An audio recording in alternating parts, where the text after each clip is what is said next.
The warning lights flashed red across the bridge of the council. Ship Harmony's voice. Commander Thexara stared at the massive screen showing the destruction of New Alteria colony. Bright explosions lit up the darkness of space as enemy ships tore through the peaceful settlement. Her forearms shook as she watched thousands of innocent lives disappear in seconds. "How many survivors?" she asked her communications officer.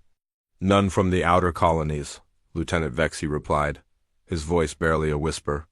"The Zephyrians are not taking prisoners this time. They are killing everyone." Thexara closed her large eyes and tried to control her breathing. In her 50 years of service to the Galactic Council, she had never seen such complete destruction. The Zephyrians had always been aggressive, but this was something different. This was total war. The Zephyrian Empire had been quiet for almost 10 years. The Council thought they had given up their dreams of conquest after the last peace treaty.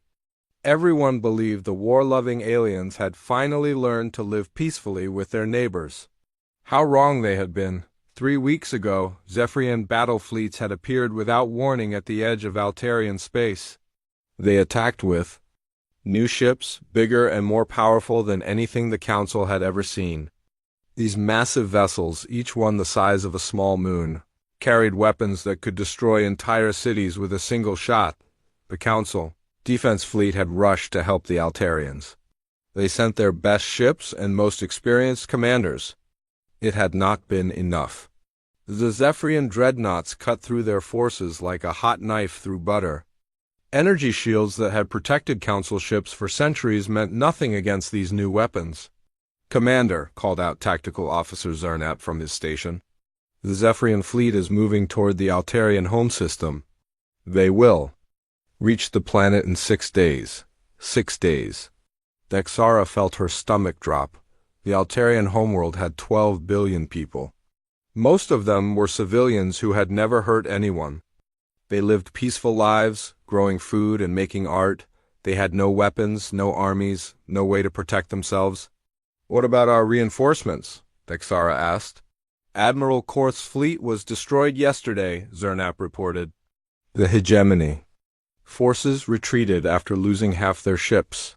The Crystalline Alliance says they need more time to prepare their defenses." Thexara understood what this meant. The Council's greatest military leaders were gone. Their most powerful allies were running away or hiding. The galaxy's peacekeeping forces were broken and scattered. She walked to the center of the bridge and looked at her crew. They were all different species, but she could see the same fear in their eyes. The bridge was quiet except for the soft hum of computers and the distant sound of emergency alarms. "Send out the distress call," she ordered. "All frequencies. All known civilizations." Lieutenant Vexy looked up from his console. "Commander, we have already contacted every major power in the galaxy. No one is coming to help." "Then we contact everyone," Thexara said firmly. "Every species, every colony, every ship that can receive our signal. Someone out there might be able to help." She knew it was probably hopeless. The major powers had the strongest ships and the best weapons. If they could not stop the Zephyrians, what chance did smaller civilizations have? But she had sworn an oath to protect innocent life, and she would not give up while there was still hope. "Include the new species," she added. "The humans from that death world they call Earth." Several crew members turned to look at her. The humans had only joined the Galactic Council 9 years ago. Their home planet was so dangerous that most aliens could not survive there for more than a few minutes. The gravity was too strong, the atmosphere was poisonous to many species, and the weather could kill unprepared visitors. "Commander," Zernap said carefully, "the humans only have 12 ships capable of space travel. Their technology is very primitive. Their weapons are still based on explosive chemicals and metal projectiles." Thexara nodded. She knew the humans were considered one of the weakest members of the Council.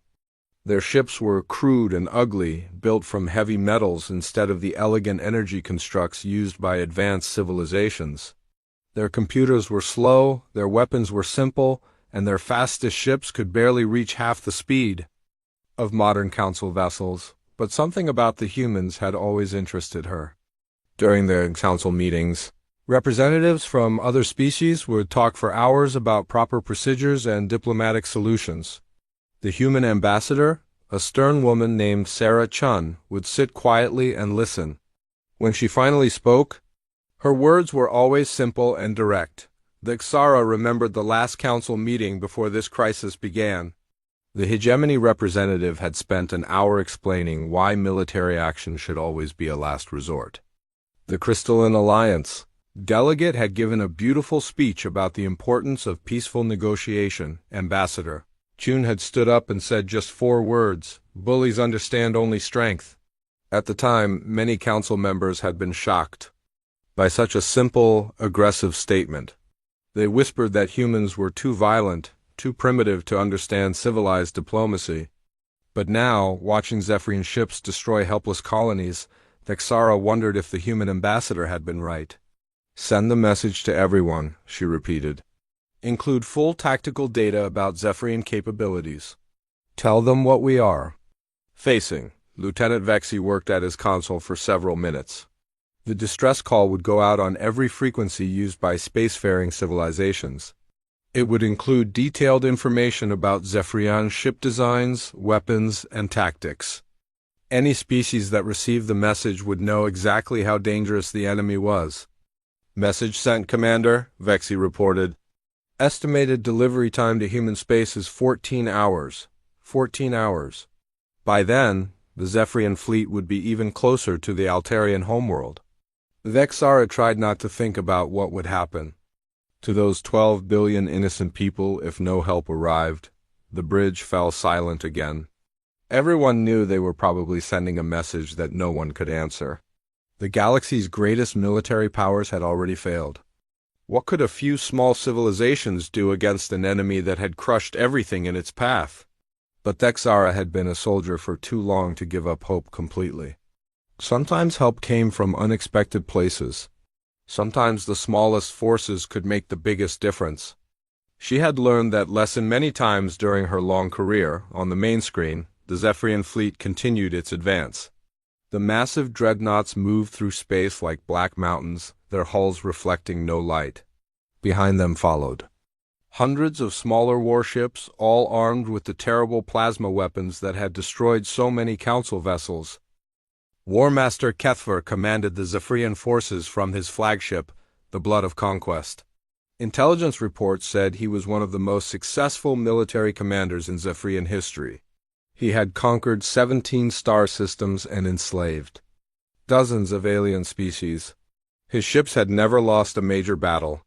The Xara had studied the reports about Kethver and his tactics. The Zephyrian commander was brilliant, ruthless, and completely without mercy. He did not accept surrender. He did not spare civilians. When Kethver conquered a world, he either enslaved the population or killed them all. The Zephyrians believed that only the strong deserved to survive. They saw other species as weak and inferior. Their culture celebrated war and conquest above everything else. Peace to them was just a chance to prepare for the next battle, but they had made one mistake. They had declared war on the entire galaxy. Every peaceful species, every defenseless colony, every innocent family was now their enemy. The Zephyrians were strong, but they were fighting alone against everyone else. The Xara hoped that would be enough. She hoped that somewhere in the galaxy, someone would receive their distress call and decide to fight back. Even if their ships were small, even if their weapons were primitive, even if they had no chance of winning. Sometimes courage mattered. More than technology. The hours passed slowly. Reports came in from across the battle zone. More council ships were destroyed.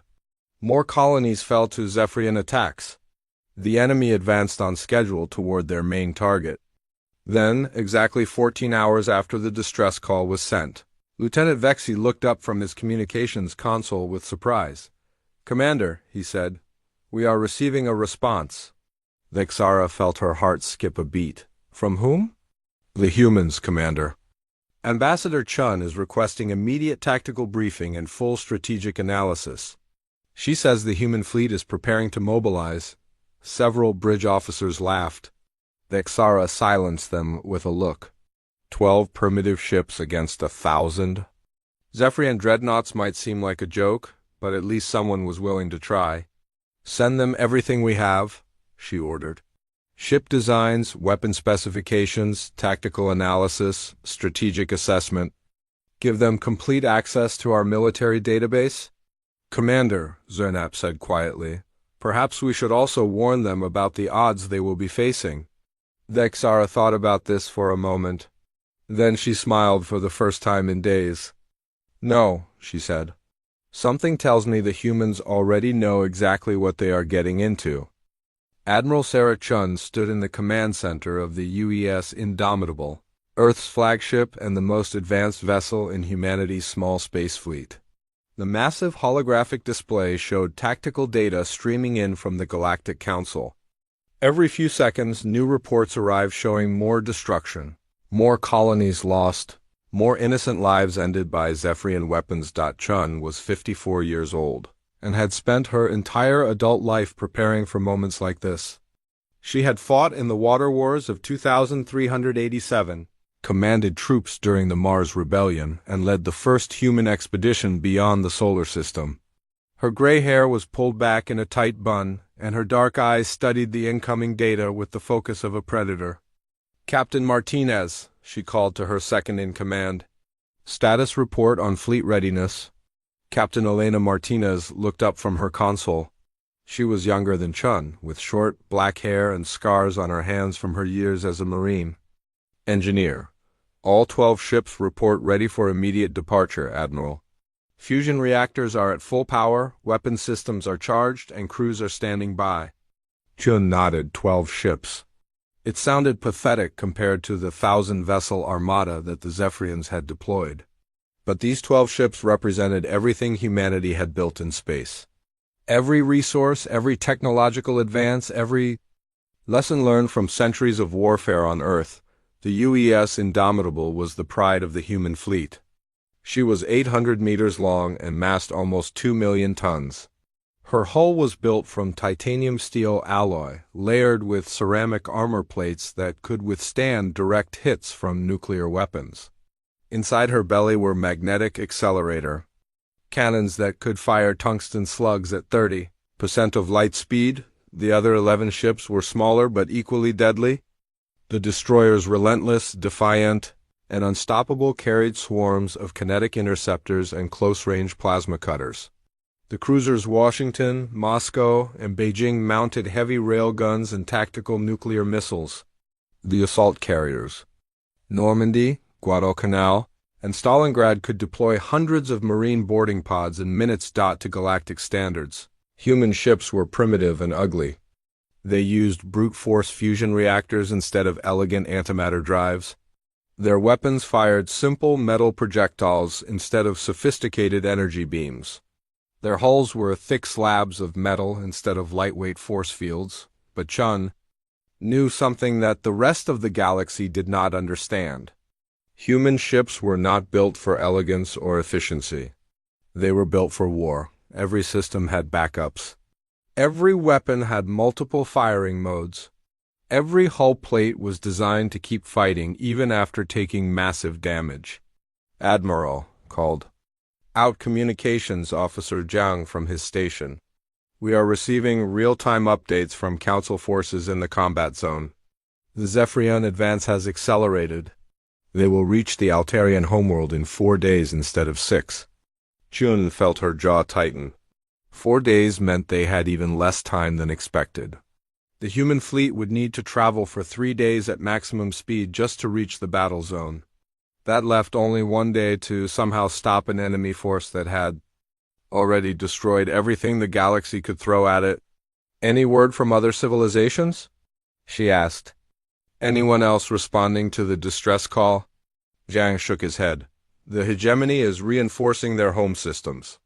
The Crystalline Alliance is requesting time to build new defensive platforms.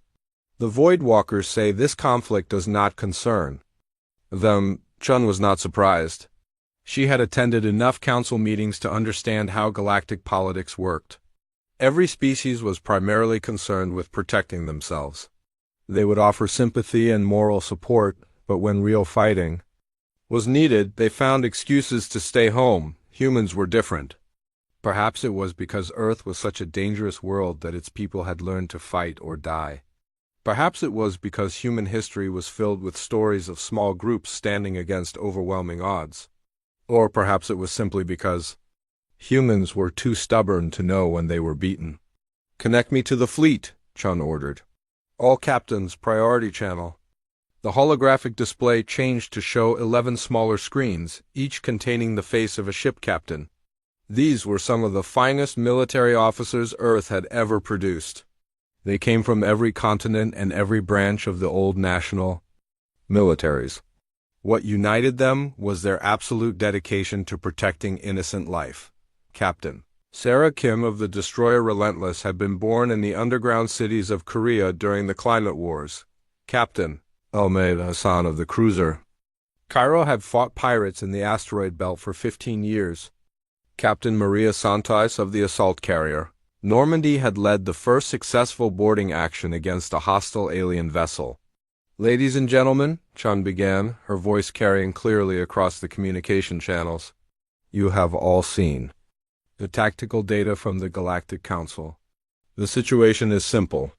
An aggressive empire is slaughtering innocent civilians, and no one else is willing to stop them." She paused and looked at each captain in turn. "We are outnumbered almost 100 to 1. The enemy has superior technology, better weapons, and more experience with space combat. By every rational analysis, we have no chance of victory." "Captain," Santos smiled grimly. "When has that ever stopped us before, Admiral?" The other captains chuckled. Chen felt a familiar warmth in her chest. This was why she loved serving with humans. Other species saw impossible odds and calculated the probability of failure. Humans saw impossible odds and started planning how to win anyway. "The Zephyrians think they understand warfare," Chun continued. "They have bigger ships, more powerful weapons, and shields that can stop any energy attack the Council can produce. They believe that technological superiority guarantees victory." She brought up a detailed schematic of a Zephyrian dreadnought on the main display. The massive vessel was an impressive sight, bristling with plasma cannons and protected by multiple layers of energy shielding. "But there is something they do not know about humans," Chun said.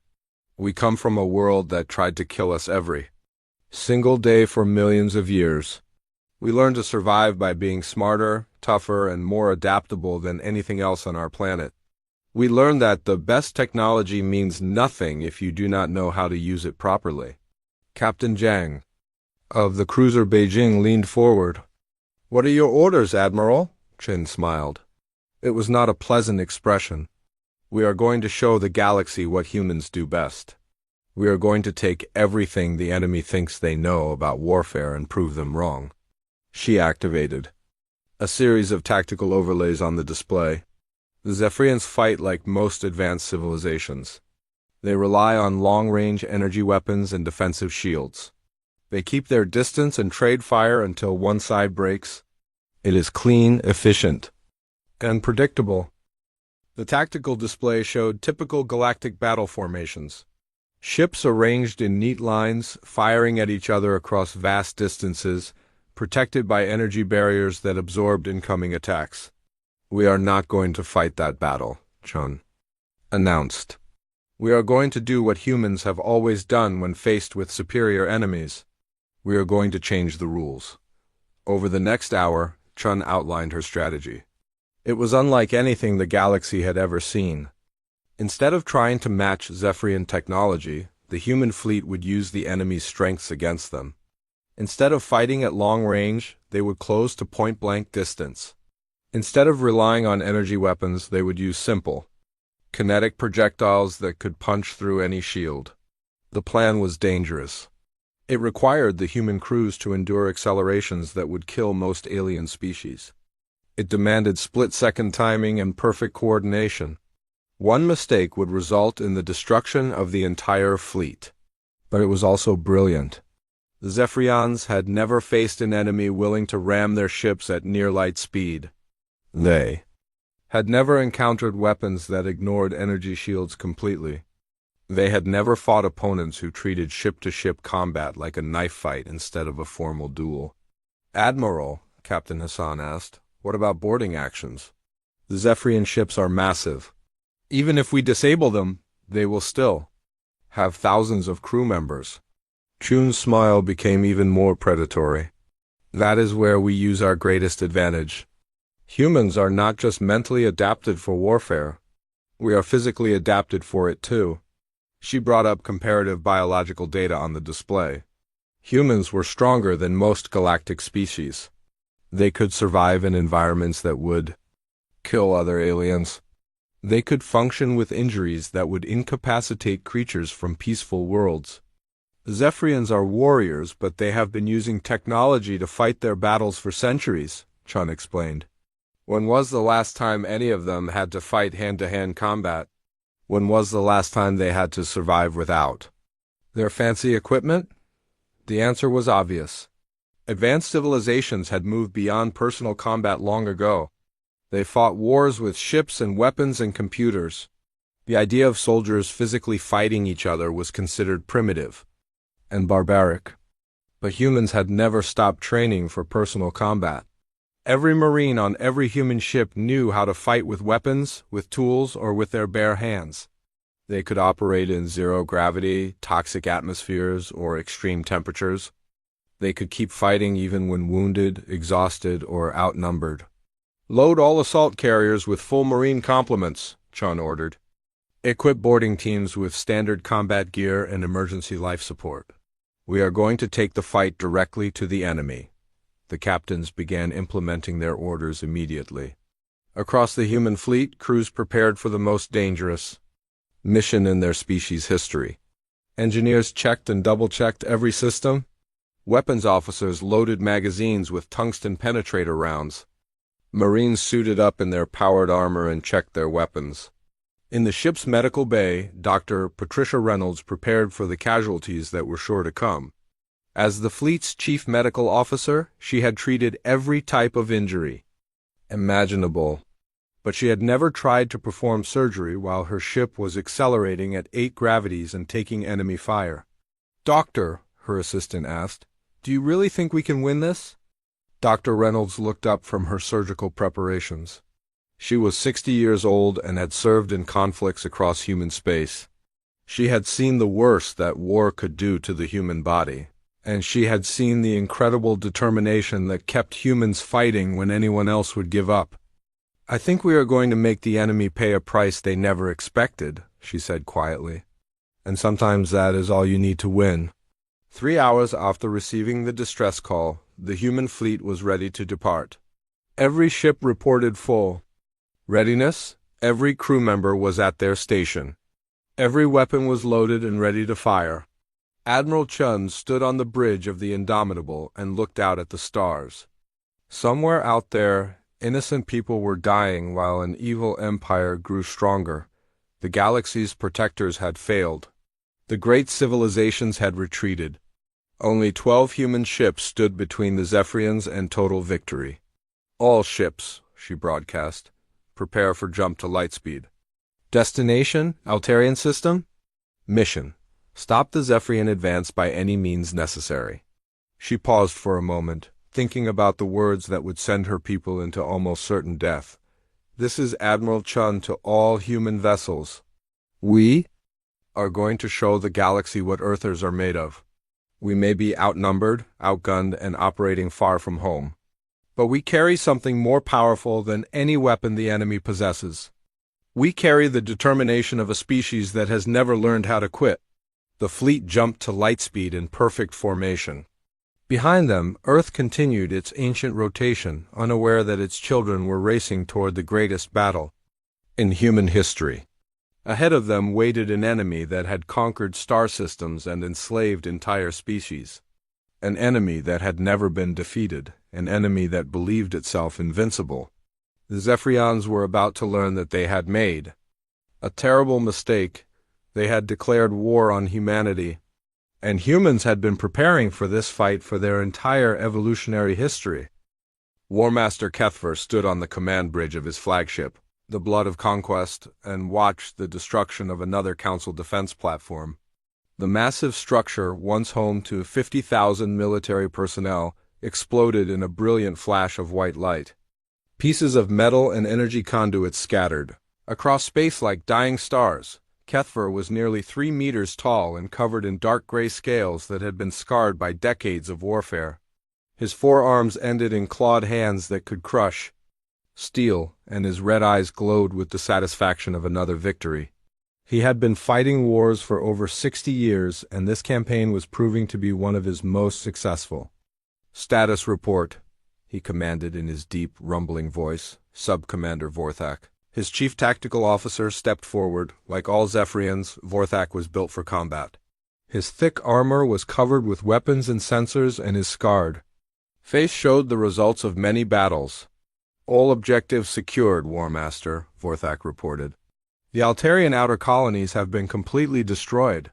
Our advance forces have eliminated the remaining Council ships in Sectors 7 through 12.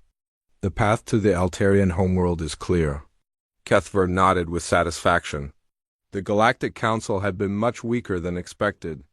Their ships were fast and their shields were strong, but they lacked the killing instinct necessary for real warfare. When faced with true aggression, they had broken and run like frightened children. "What about our losses?" he asked. "Minimal, War Master. We have lost 18 fighter craft and 2 escort vessels. 3 dreadnoughts have minor damage to their outer hulls. All ships remain fully operational, 18 fighters and 2 escorts, against an enemy force that had numbered in the thousands just days ago." Kethver felt the familiar warmth of victory spreading through his body. This war was going even better than he had hoped. The Zephyrian fleet was a sight that would terrify any rational being. At its center were the 12 massive dreadnoughts, each one over 5 kilometers long and bristling with plasma cannons. These ships could destroy entire cities with a single volley, and their energy shields could absorb any weapon the Council possessed. Surrounding the dreadnoughts were hundreds of smaller vessels, cruisers armed with long-range particle beams, destroyers carrying swarms of guided missiles, fighter carriers that could deploy thousands of attack craft in minutes. Altogether, the fleet represented the military might of an empire that had conquered dozens of star systems, but the true strength of the Zephyrian fleet was not its technology. It was the warrior culture that had created it. Every ship was commanded by veterans who had proven themselves in battle. Every weapon was maintained by engineers who understood that failure meant death. Every tactical decision was made by minds that had been trained from birth to think only of victory. Kethver walked to the main tactical display, his heavy footsteps echoing across the bridge. The holographic map showed the current positions of all Zephyrian forces. Red icons marked enemy positions, though there were few of those left. Green markers showed the locations of conquered worlds, and there were many of those indeed. "Show me the Altarian homeworld," he ordered. The display zoomed in on a blue-green planet surrounded by orbital defense platforms. Intelligence reports indicated that 12 billion Altarians lived on that world. Most of them were civilians who had never seen warfare. They spent their lives growing food, creating art, and raising families in peaceful cities. Soon they would learn what it meant to face the Zephyrian Empire. "The planetary defenses look impressive," Vorthak commented, studying the tactical data. 47 orbital platforms, each armed with heavy plasma cannons. A network of defensive satellites covering all approach vectors. Ground-based missile sites at every major population center. Kethver laughed, a sound like grinding metal. "Impressive to whom? We have faced defenses 10 times stronger than these. Remember the siege of Krexstar Prime? They had over 200 platforms and thought themselves invincible." Vorthak nodded. The siege of Krexstar Prime had been one of Kethver's greatest victories. The enemy had possessed superior numbers and defensive positions, but they had lacked the will to fight to the death. When Zephyrian forces had broken through their outer defenses, the defenders had surrendered rather than face complete destruction. "The Altarians will fall just as easily," Kethver continued. "They are a peaceful species. They have no experience with real warfare. When they see our dreadnoughts approaching their world, they will beg for mercy." The War Master turned to his Communications officer. Have there been any responses to the Council's distress call? A few minor powers have offered to send supply ships and medical aid, the officer reported. Nothing that could affect the outcome of our campaign. Most civilizations are preparing to defend their own territories rather than helping others. This was exactly what Kethver had expected. The galaxy was full of species that talked about unity and cooperation, but when faced with real danger, they thought only of themselves. It was a weakness that made conquest much easier. Wait, the communications officer added, checking his displays more carefully. There is one response that might be of interest. A small fleet from the human homeworld has departed for this system. Several bridge officers laughed at this news. The humans were famous throughout the galaxy as the newcomers from the Death world called Earth. Their planet was so dangerous that most civilized species could not survive there for more than a few minutes. The gravity was crushing, the atmosphere was toxic, and the weather systems could kill unprepared visitors. But despite coming from such a hostile environment, the humans themselves seemed remarkably weak. They had only been members of the Galactic Council for 9 years. Their technology was primitive by galactic standards. Their ships were crude constructions of metal and ceramics rather than the elegant energy matrices used by advanced civilizations. How many ships? Kethver asked, more curious than concerned. 12 vessels, War Master. All of them appear to be their most advanced designs. 12 ships, against a Zephyrian armada of over 1,000 vessels. Kethver had heard that humans were known for their stubborn nature, but this seemed less like courage and more like stupidity. What do we know about human military capabilities? He asked Vorthak. The tactical officer accessed the intelligence files. Very limited space combat experience, War Master. Their ships use primitive fusion reactors and simple kinetic weapons. No energy shields, no plasma cannons, no antimatter drives. Their largest vessel is less than 1 kilometer long and masses only 2 million tons. Kethver compared these numbers to his own flagship. The Blood of Conquest was over 5 kilometers long and massed 30 million tons. Its main plasma cannon could vaporize the largest human ship with a single shot. Its shields could absorb the combined firepower of the entire human fleet without taking damage. Fascinating, he mused. I have heard that humans are supposed to be unusually aggressive for such a primitive species. Perhaps we will finally get to test that reputation. The truth was that Kethver was slightly disappointed by how easy this campaign had been so far. The Council forces had been numerous but weak. They relied too much on defensive tactics and not enough on offensive action. Their commanders were too concerned with minimizing casualties and not concerned enough with achieving victory. A real fight against a truly dangerous enemy would be much more satisfying. But 12 primitive ships hardly qualified as a real challenge. Should we divert forces to intercept the human fleet? Vorthak asked. Kethver considered this for a moment. It would be easy enough to send a squadron of cruisers to destroy the approaching human ships. A quick strike would eliminate them before they could even reach the battle zone, but that would rob him of the chance to study these famous Deathworlders in action. Intelligence reports suggested that humans had an unusual approach to warfare, though no one could explain exactly what made them different. This might be his only opportunity to observe them directly. No, he decided, let them come. We will deal with them after we finish destroying the remaining Council forces. I am curious to see what these Deathworlders can do against a real military. The next few hours passed quickly as Zephyrian forces continued their advance. Scout ships reported that the last Council defense fleet had been located and was retreating toward the Altarian homeworld. The enemy vessels were badly damaged and low on ammunition. They would not be able to mount any serious resistance. Kethver studied the tactical projections with satisfaction. In less than 4 days, his fleet would reach the Altarian homeworld. The orbital defenses would fall within hours. The planet itself would surrender before the end of the week. After that, the Zephyrian Empire would control the entire sector. Other civilizations would see what happened to those who opposed them. and many would choose to surrender rather than fight. The galaxy would learn to fear the Zephyrian name once again. "War Master," the communications officer called out. "We are receiving new intelligence about the approaching human fleet." "What sort of intelligence?" Kethver asked. "The humans have been analyzing our tactical data.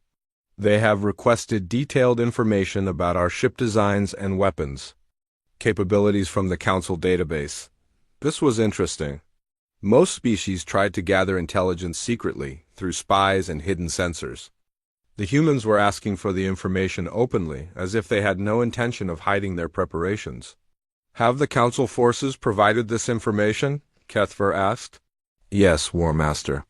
Complete technical specifications, tactical analysis, strategic assessments. Everything they know about our capabilities." Kethver was amused by this development. Either the humans were completely inexperienced with military intelligence, or they were so confident in their abilities that they did not care if the enemy knew they were studying them.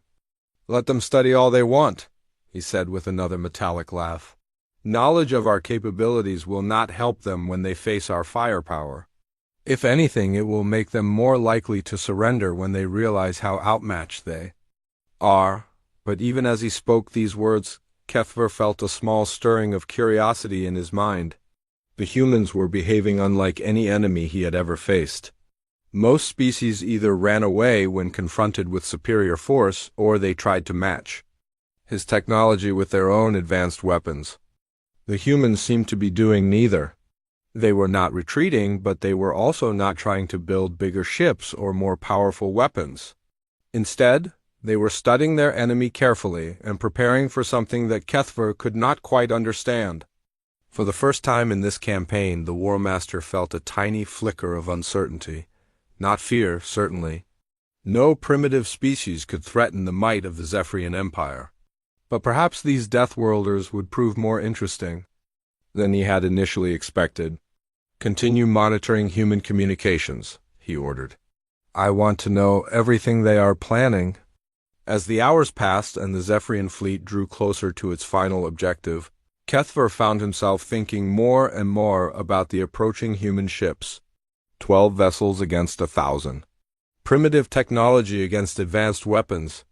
A species that had barely achieved interstellar travel against an empire that had conquered the stars. By every rational analysis, the humans had no chance of affecting the outcome of this war. They would arrive, perhaps fire a few ineffective shots, and then be destroyed or driven away like all the others. But something about their behavior suggested that they might not see the situation in quite the same way, and that, Kethver thought with growing anticipation, might make this campaign interesting after all. The human fleet dropped out of light speed at the edge of the Altarian system with a flash of twisted space and radiation. Admiral Sarah Chun felt the familiar sensation of her stomach dropping as the Indomitable's gravity generators struggled to compensate for the sudden change in velocity. Around her, the bridge crew worked quickly to assess their new situation. "Navigation report," Chun ordered. "Jump successful, Admiral," Lieutenant Commander Park announced from his station. "All 12 ships accounted for. We are holding position at the system's edge, approximately 6 billion kilometers from the primary star." Chun nodded and turned to the tactical display. What she saw there made her jaw clench with anger. The system was a graveyard. Broken pieces of Council ships drifted in the darkness, their hulls torn open and their crews dead. Emergency beacons flashed weakly from a few life pods, but most of the survivors were already beyond help. "My God," whispered Captain Martinez. "How many ships did they lose?" Tactical Officer Wang worked at his console for several moments before answering. "Scanning debris patterns and energy signatures, I count at least 300 destroyed Council vessels, possibly more, 300 ships. Each one had carried hundreds or thousands of crew members. Families, friends, people with hopes and dreams who had died trying to protect innocent civilians." Chen felt the familiar cold anger that had driven her through decades of military service.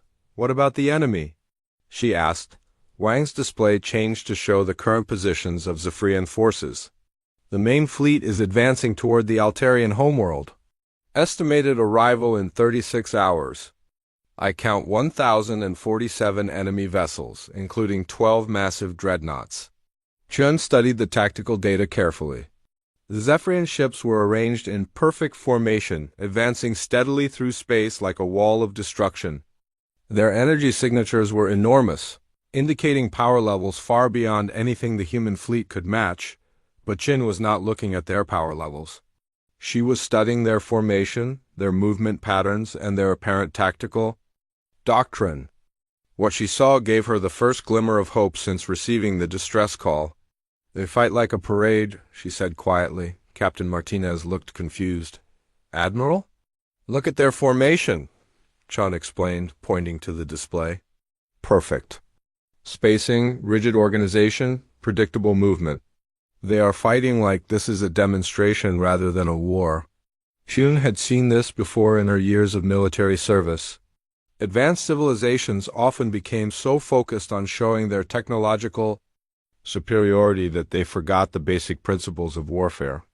They relied on overwhelming force and advanced equipment instead of tactics, adaptability, and surprise. "Communications?" Chun called out. "Any signals from surviving council forces?" Communications Officer Zhang worked his controls for several minutes. "I am picking up weak transmissions from a few damaged ships near the inner system. They appear to be regrouping around the Altarian homeworld for a final defensive stand."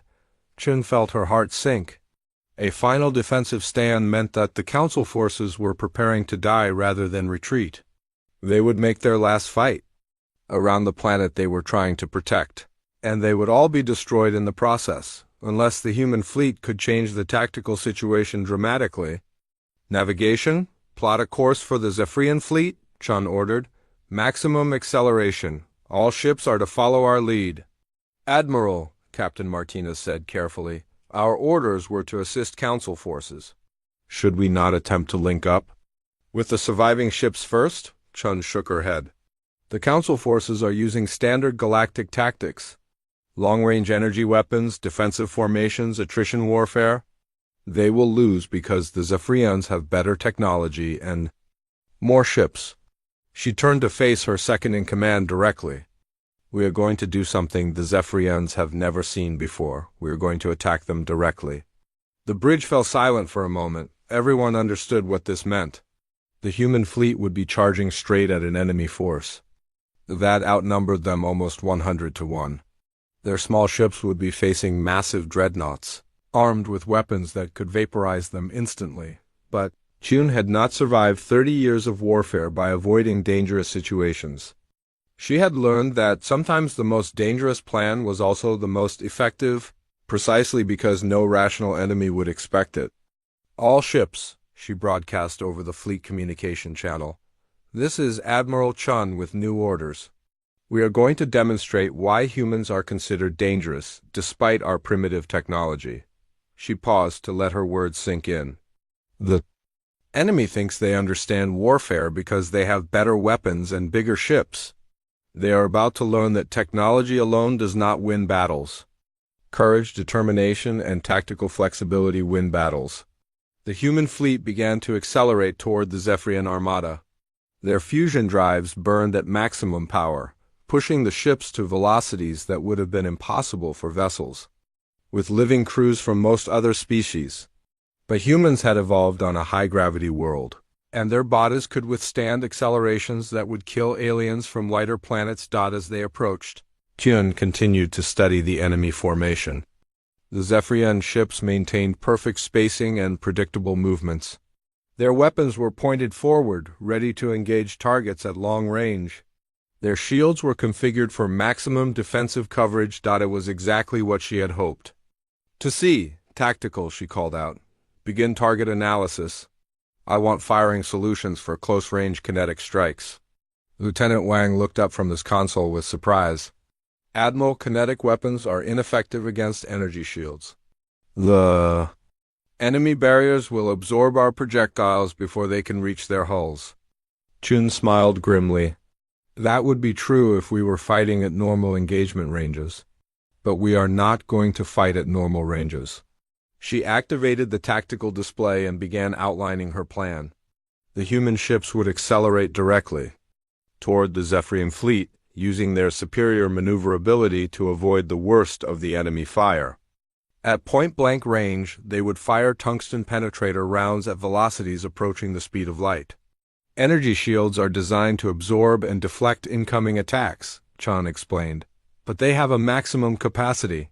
Hit them with enough kinetic energy in a small enough area, and they will collapse like a broken window.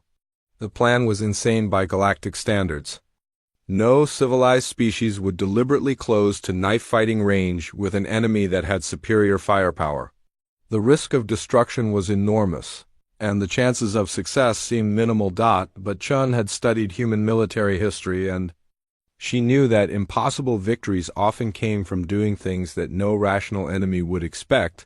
20 minutes after beginning their attack run, the human fleet finally appeared on Zephyrian sensors. On the bridge of the Blood of Conquest, War Master Kethver looked at the tactical display with amusement. "So the Deathworlders have finally arrived," he rumbled to his tactical officer. "Show me their approach vector." Sub-Commander Vorthak worked at his console for a moment. "War Master, they appear to be approaching directly. No attempt at flanking maneuvers or coordinated attacks with Council forces." Kethver was puzzled by this information. "They are attacking us head-on? With 12 primitive ships against our entire armada?" "Yes, War Master. Current acceleration indicates they will reach weapons range in 18 minutes. The Zephyrian commander laughed loudly. "Remarkable. I had heard that humans were known for their aggression, but this exceeds even my expectations. They are either incredibly brave or incredibly stupid." He studied the tactical data more carefully. The human ships were small and crude-looking, with thick armor plating and simple geometric designs. They carried no visible energy weapons, no shield generators, no advanced defensive systems. By every measure of galactic technology, they were hopelessly outmatched. "What are their weapons capabilities?" Kethver asked. "Primitive kinetic accelerators, War Master. Metal projectiles fired by magnetic launchers. Effective range is extremely limited, and their penetration power is negligible against modern shielding." Kethver nodded with satisfaction. The humans were apparently planning to fight using weapons that had been obsolete for centuries. It would be like trying to attack a starship with rocks and clubs. "Should we deploy fighter squadrons to intercept them?" Vorthak asked. "No," Kethver decided. "I want to see what these Deathworlders can do. Order the fleet to maintain formation and prepare for long-range engagement. We will destroy them with our main guns when they come within range." But as the minutes passed and the human ships continued their suicidal charge, Kethver began to notice something unusual about their approach. The small vessels were not flying in the neat formations used by galactic militaries. Instead, they were weaving and dodging, constantly changing their vectors in seemingly random patterns. "What are they doing?" he asked Vorthak. "Unknown, War Master. Their flight patterns appear chaotic." "No discernible tactical formation?" Kethver frowned. The human ships were moving like individual fighters rather than capital vessels. They rolled and twisted through space, never maintaining a steady course for more than a few seconds. It was unlike anything he had ever seen in space combat. "Target the largest vessel," he ordered. "All dreadnoughts, prepare to fire on my command." The Blood of Conquest's main plasma cannon began to charge, its energy readings climbing toward maximum power. Around the fleet, 11 other dreadnoughts prepared their own weapons. Together they carried enough firepower to sterilize an entire planet. "Weapons ready, War Master." "Fire!" 12 beams of superheated plasma lanced across space toward the approaching human fleet. Each beam carried enough energy to vaporize a mountain, and they were all aimed at the human flagship Indomitable. But something impossible happened. The plasma beams passed harmlessly through the space where the human ship had been moments before. The vessel had somehow dodged aside at the last possible second, avoiding destruction by mere meters. "How did they do that?" Vorthak demanded, staring at his displays in confusion. Kethver was equally puzzled. No ship that size should have been able to change course so quickly. The inertia alone should have torn the vessel apart, not to mention what the acceleration would do to its crew. "Target them again," he ordered. "All weapons, continuous fire." The Zephyrian fleet opened up with everything they had. Hundreds of plasma cannons fired simultaneously, filling space with deadly energy beams. Missile launchers added their own contributions, sending swarms of guided warheads toward the human ships. But the humans continued their impossible dance through the storm of weapons fire. They rolled and spun and twisted, somehow avoiding destruction despite being vastly outnumbered. Their ships moved like living things, reacting to threats with inhuman speed and precision. "War Master," Vorthak reported with growing alarm, "the humans are still approaching. Estimated time to contact is now 3 minutes." Kethver stared at the tactical display in disbelief. The human ships should have been destroyed within seconds of entering weapons range. Instead, they had somehow survived continuous fire from his entire fleet and were still closing the distance. "Impossible," he muttered. "No crew could survive those acceleration forces. No ship could maneuver like that." But even as he spoke, he began to understand what he was seeing. The humans were not just avoiding his weapons. They were using the Zephyrian fleet's own size against them. The massive dreadnoughts could not risk firing directly at each other, so large areas of space became safe zones where the human ships could operate. And the humans seemed to know exactly where those safe zones were. "War Master," Vorthak called out urgently, "the lead human vessel is approaching within kinetic range." Kethver looked at the display and felt his first real moment of concern. The human flagship was less than 1,000 kilometers away and closing fast. At that distance, even primitive weapons might be able to cause damage. "All ships, evasive maneuvers," he ordered. "Do not let them get close." But it was too late. The Indomitable had reached point-blank range, and Admiral Chun was ready to show the galaxy what human weapons could really do. Admiral Sarah Chun felt the deck plates vibrate under her feet as the Indomitable's main kinetic cannon charged to full power. Through the reinforced viewport, she could see the massive bulk of a Zephyrian dreadnought filling her view. The enemy ship was so close that she could make out individual weapon ports and armor sections on its hull. "All weapons ready, Admiral," reported Tactical Officer Wang. "Targeting the shield generator cluster on the enemy vessel's port side." Chun nodded grimly. This was the moment that would determine whether humanity's desperate gamble would succeed or fail. Everything depended on the next few seconds. "Fire!" she commanded. The Indomitable's main cannon unleashed a tungsten penetrator rod moving at 30% of light speed. The projectile was only 2 meters long and 20 centimeters wide, but it carried the kinetic energy of a small nuclear weapon. Unlike energy-based attacks, which could be absorbed or deflected by shields, the solid metal rod punched through the Zephyrian barrier like it was made of paper.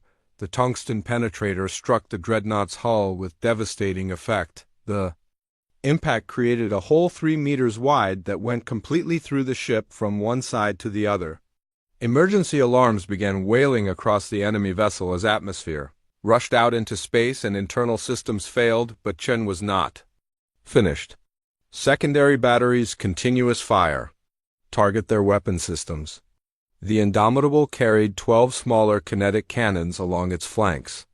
These weapons fired rapid streams of smaller projectiles, each one designed to disable specific systems rather than destroy the entire ship. Tungsten slugs hammered into plasma cannon turrets, sensor arrays, and shield generators with surgical precision.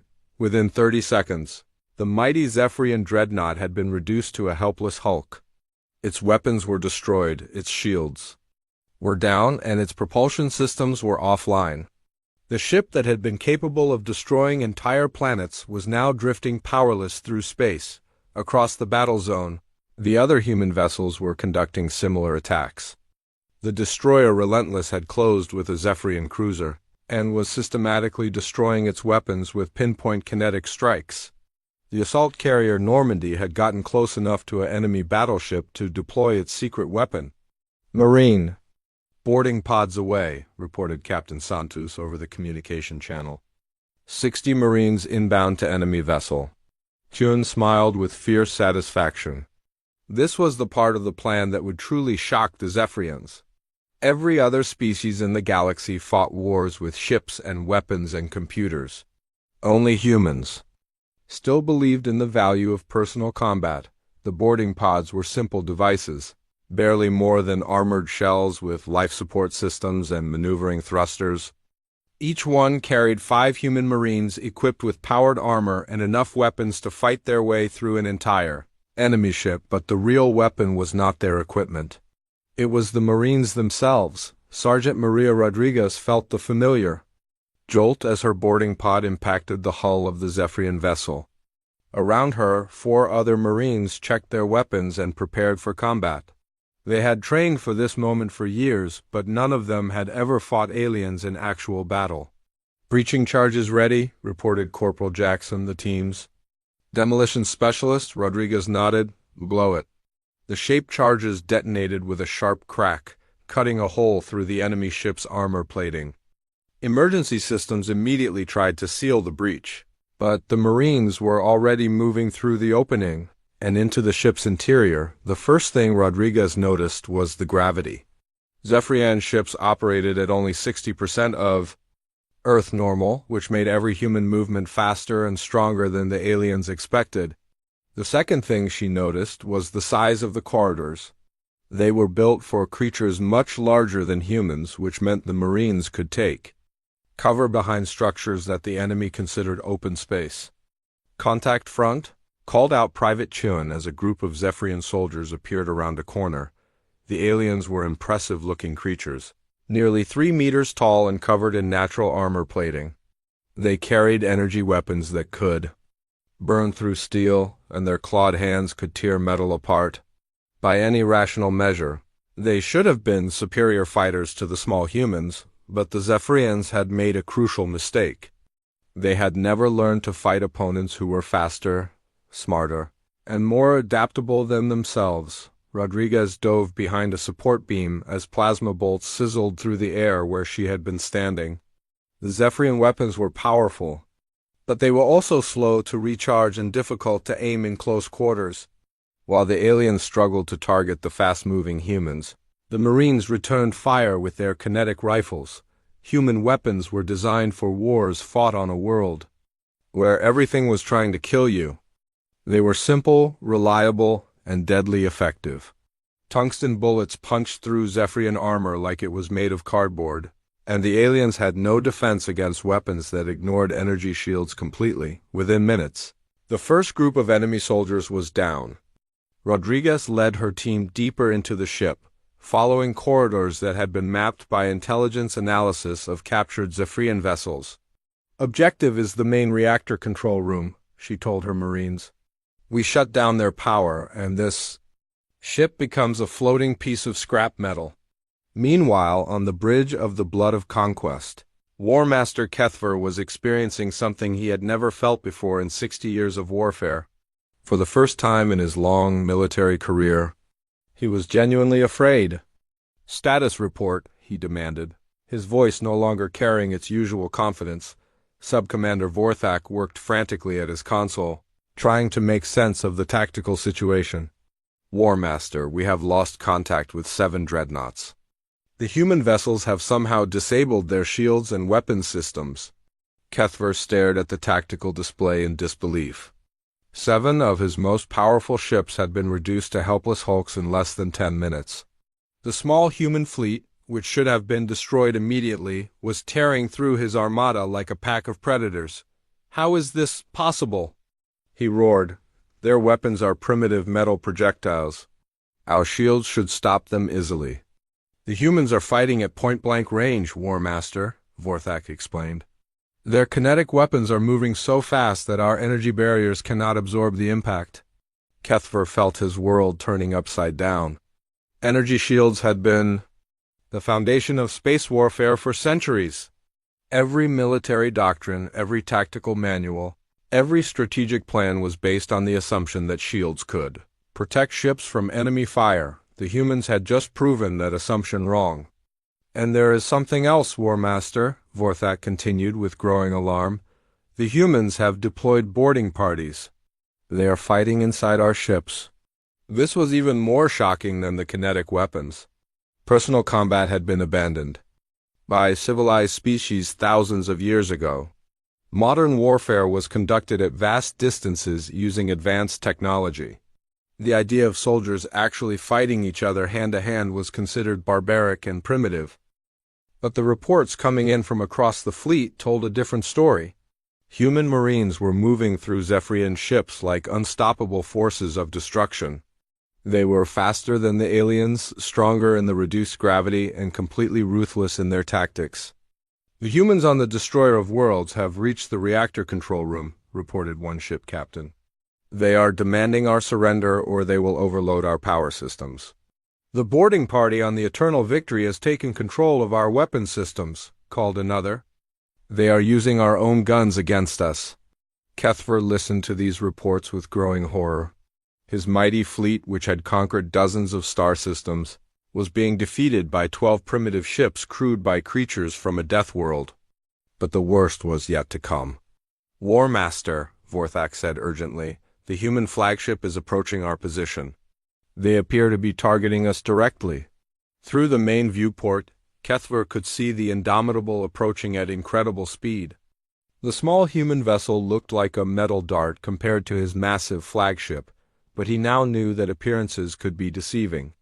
"All weapons, target that ship," he ordered. "Destroy it before it can get close." The blood of conquests. Plasma cannons fired continuously at the approaching human vessel. But Admiral Chun had learned from watching the previous engagements.